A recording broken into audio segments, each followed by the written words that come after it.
kamar yadda muka sani China komai mutum ya fara su ma za su yi kokari su kirkiro ko in ce su bibiye su yi wani abu makamanci haka a cikin karamar kuɗi ko in ce a cikin kuɗin da ma zaka iya idan ka zaka iya sayan nasin in kaman guda 10 daga asalin kuɗin mai kyau in. Wanda ya kama cikin wannan bidiyo zamu nuna muku yadda wayansu in China suke kokari su kirkiro iPhone na ƙarya ma su samo wata waya da ta yi kama da iPhone ko kuma su kirkiro wata waya mai case na iPhone sannan sai zo su sa mata leda da wata sticker da ta yi kama da na iPhone a jikinta. So amma ka mu cikin bidiyon namu ina roƙon ka kawai ka dan danna mana alamar subscribe nan bare dauke ka minti ɗaya ba kuma kyauta ne ba wai za ka karbi kuɗi a gurin ka ba sannan kawai sai mu dan ci gaba da bidiyon namu domin ka ci gaba da samun darasussuka masu amfani da kuma bayanai akan wayoyi da kwamfutoci masu amfani a cikin wannan channel din.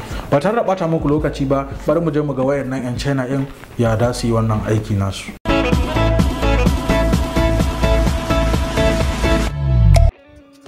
Wannan waya gashi nan kana gani daga nan kaga wannan waya ba iPhone bace, waya ce ta Vivo. To a cikin wannan bidiyo da su yi amfani da wata leda da kamar case hakan nan da su zagaye jikin wannan waya gaba ɗaya sai kaga an maida wannan waya ta dawo kamar bayan ta zaka tsammani iPhone ne. Ga duk wanda bai san iPhone ba ma za a iya sayar masa da irin wannan waya a matsayin iPhone, ko kuma kai ma da kake da waya da kake so a yi maka za su iya zuwa su sa maka leda sai wayar ka ta dawo mai kama da iPhone. Akwai hanyoyi da yawa na mayar da wayoyi kamar iPhone. Akwai da suke buga waya na musamman irin China za su buga wata waya ta musamman da case na iPhone da komai a sayar maka da ita a matsayin iPhone a irin baka sani ba. Wannan wata hanya ce ta simple, mana idan kana so za a maida maka wayarka ta yi kama da iPhone din, ko kuma ma za su iya su ma su sayar maka da waya kamar haka su cuce ka idan har baka san ya ake gane iPhone mai kyau ba da wannan makamancin. Ka siya cikin bidiyon daga farko har karshe kaga yanda za a maida wannan waya.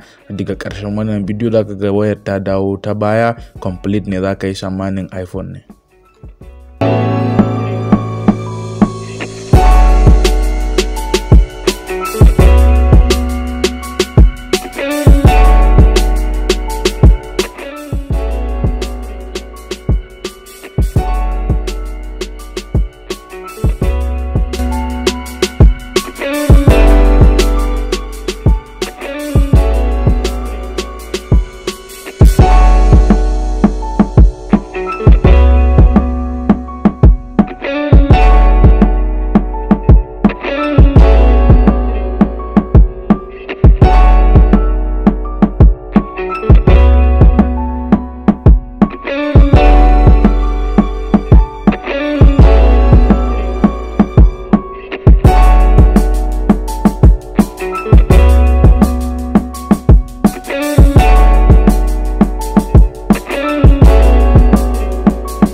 waya a karshen wannan bidiyo. Daga baya idan ka kalla waya ko gefen an huda gurin speaker, gurin headphone da sauransu. Sai yanzu idan har mai wannan waya zai ajiye wannan waya a kife, kai da baka sani ba, idan ka ga wannan waya zaka iya ce ko iPhone ne ko na iPhone 6 ko wani abu makamanci haka. So amma wannan waya ce ta China wacce ake kiranta da Vivo, aka maida ta ita haka. Kamfanoni da yawa suna yin irin case din, zan bar muku link na guda daya kamar D brand, za ku je ku ga irin cases na wayoyi da suke, da su yi case daban-daban kala-kala wanda za ka iya sama kowace irin waya idan kana so.